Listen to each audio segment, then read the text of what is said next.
France Kafka को आज के समय का एक महान साहित्यकार माना जाता है। उनके लिखने का अंदाज डार्क, रियलिस्टिक और मेटाफोरिकल था।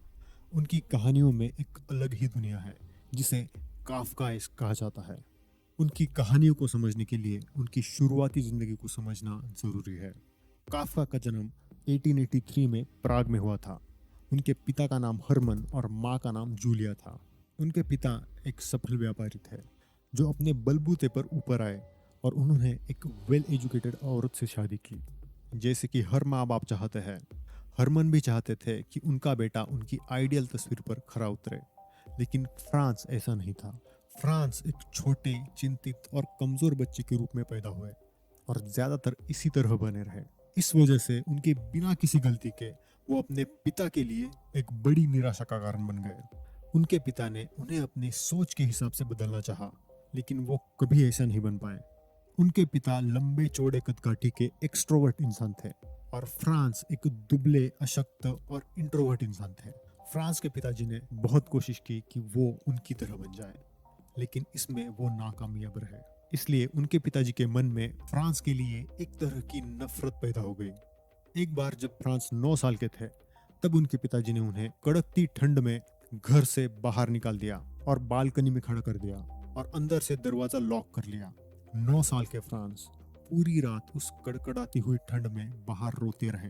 छोटे फ्रांस को ये समझ में नहीं आ रहा था कि उनके पिताजी ने ऐसा क्यों किया, उनकी क्या गलती है जिसकी उन्हें इतनी बड़ी सजा मिल रही है। इस घटना का इम्पैक्ट हमें फ्रांस की फिलोसफी में भी देखने के लिए मिलता है। छोटे काफ्का के साथ जो हुआ, बहुत सारे लोगों को ये नॉर्मल लग सकता है, लेकिन ये एक बैड पेरेंटिंग का एग्जाम्पल है। फ्रांस वीक और इंट्रोवर्ट थे, और जो लोग पर्सनैलिटी ट्रेट न्यूरोटिसिज्म में हाई रैंक करते हैं, उनके लिए ये एक ट्रॉमेटिक एक्सपीरियंस साबित हो सकता है जो उन्हें उनकी पूरी लाइफ हॉन्ट कर सकता है। मैंने पर्सनैलिटी ट्रेट्स पर एक डिटेल्ड वीडियो बनाया है जिसका लिंक मैंने डिस्क्रिप्शन में दिया हुआ है। अगर आपको न्यूरोटिसिज्म और बाकी पर्सनैलिटी ट्रेट्स के बारे में जानना है तो आप वो वीडियो जाके देख सकते हो। काफ्का का अपने पिता के साथ पूरी लाइफ एक तनावपूर्ण संघर्ष रहा था, लेकिन काफ्का ने अपने पिता के ऊपर अपने साहित्य में डायरेक्टली एक भी लाइन नहीं लिखी, लेकिन उनके राइटिंग्स में मेटाफोरिकली अथॉरिटेटिव फादर फिगर्स का जिक्र आता है। फॉर एग्जाम्पल पिता, बॉस, जज, करप्ट पॉलिटिशियन एक्सेट्रा।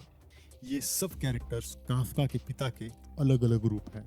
जब फ्रांस टीनेजर थे तो उनमें लिखने की इच्छा जगी ताकि वो अपने बढ़ते हुए एंजाइटी, गिल्ट और सेल्फ हेट्रेड से निपट सके, लेकिन उनके पिता ने उन्हें लिखने नहीं दिया और उनकी जिंदगी की सीमाओं को तय किया। उन्हें लॉ पढ़ने पर मजबूर किया गया। कॉलेज में पढ़ाई करते वक्त काफ्का अपने सबसे करीबी दोस्त से मिले जिसका नाम था मैक्स ब्रॉड।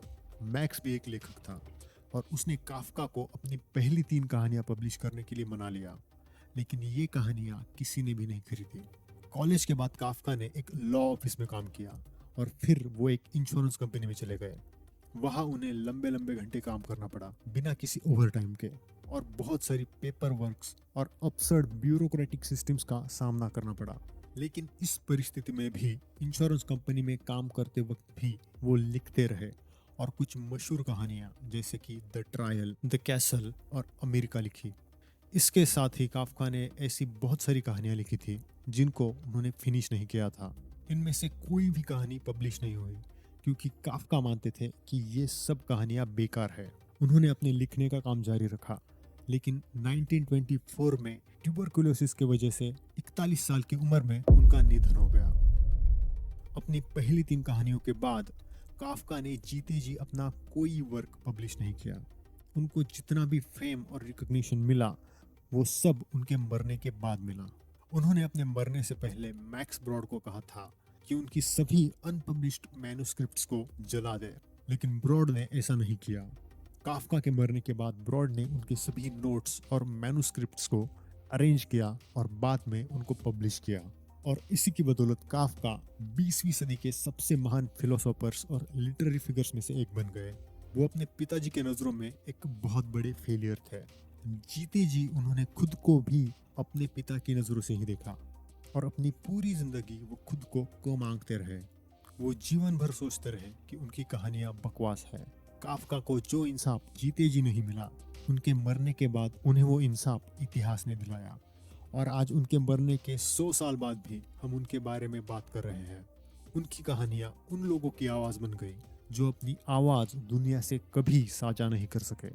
काफका की कहानियों का मकसद सिर्फ कुछ अलग दिखाना नहीं है, बल्कि वो आम इंसान के जज्बात को गहराई से बयां करते हैं। उनकी कहानियां हमें याद दिलाती हैं कि हम सब कभी ना कभी काफकाइस्क अनुभव करते हैं, जब हम बिना किसी वजह के गिल्ट और एंजाइटी को महसूस करते हैं। काफकाइस्क का मतलब होता है अजीबोगरीब, विचित्र या बेतुका स्थितियों में फंसे रहना, जहाँ कोई भी चीज साफ समझ में नहीं आने वाली होती। व्यक्ति ऐसी परिस्थिति में फंसा होता है जहाँ न तो उसे कोई वजह समझ में आती है और न ही वो उससे निकलने का तरीका ढूंढ पाता है। फॉर एग्जाम्पल, जब काफका छोटे थे तब उनके पिताजी ने उन्हें कमरे से बाहर निकाल दिया था और उन्होंने अपनी पूरी रात कड़कती हुई ठंड में गुजारी। यहाँ काफका एक विचित्र अजीबोगरीब स्थिति में फंस गए थे। उन्हें पता नहीं था कि ऐसा इनके साथ क्यों हो रहा है, उनकी क्या गलती है जिसकी उन्हें सजा मिल रही है, और इस परिस्थिति से बाहर निकलने का भी उनके पास कोई तरीका नहीं था। काफकाइस्क इस टर्म का और एक एग्जांपल मिलता है उनकी नॉवेल द ट्रायल में, जहाँ पे नॉवेल के प्रोटैगोनिस्ट जोसेफ को बिना किसी कारण बताए जेल में डाला जाता है। वो समझना चाहता है कि उसे क्यों गिरफ्तार किया गया है, लेकिन उसे कोई जवाब नहीं मिलता। ये परिस्थिति बहुत अजीब और अनजस्ट है क्योंकि वो बिना किसी गलती के जेल में है। ये एग्जाम्पल्स दिखाते हैं कि एक काफकाइस्क स्थिति कैसी होती है जब हम किसी अजीब और समझ से बाहर चीज का सामना करते हैं और महसूस करते हैं कि हम बेबस और अकेले हैं। काफका ये बताते हैं कि ह्यूमन कंडीशन में एक अनसुलझा संघर्ष है जिसमें हम एग्जिस्टेंशियल प्रॉब्लम्स के जवाब ढूंढने की कोशिश करते हैं, लेकिन उस चीज में हम असफल होते हैं। काफका के कैरेक्टर्स अपनी अफसर स्थिति से बाहर निकलने की कोशिश करते हैं, लेकिन अंत में उन्हें सफलता नहीं मिलती। शायद काफका यही दिखाना चाहते हैं कि ये स्ट्रगल जीवन का एक अभिन्न हिस्सा है जिससे हम चाहकर भी छोड़ नहीं सकते। उनके काम से ये साफ होता है कि काफका का ये बिलीव था कि लाइफ की अब्सर्डिटीज के बावजूद हम संघर्ष करना चाहते हैं और खुद का रास्ता बनाना चाहते हैं। काफका का लेखन रीडर्स को ये एहसास कराता है कि वो अकेले नहीं है और दुनिया में बहुत से लोग उनकी तरह संघर्ष कर रहे हैं। उनका काम इसीलिए महान नहीं माना जाता क्योंकि ये कुछ अनोखा दिखाता है, बल्कि उनका काम इसलिए महान है क्योंकि वो हमें आम जिंदगी के जज्बातों को गहराई से समझाता है। काफका की कहानियां हमें सिर्फ खुशी देने के लिए नहीं है, बल्कि वो हमें अपने अंधेरों का सामना करने के लिए मजबूर करती है। काफका हमेशा ये कहना चाहते थे कि हमें अपने फीलिंग्स को समझना चाहिए, चाहे वो कितनी भी मुश्किल क्यों ना हो। उनका ये कहना था कि हम सबको सच्चाई के साथ आगे बढ़ना चाहिए, चाहे वो कितनी भी कठिन क्यों ना हो। सो ये था काफका की फिलोसफी का एक ब्रीफ ओवरव्यू।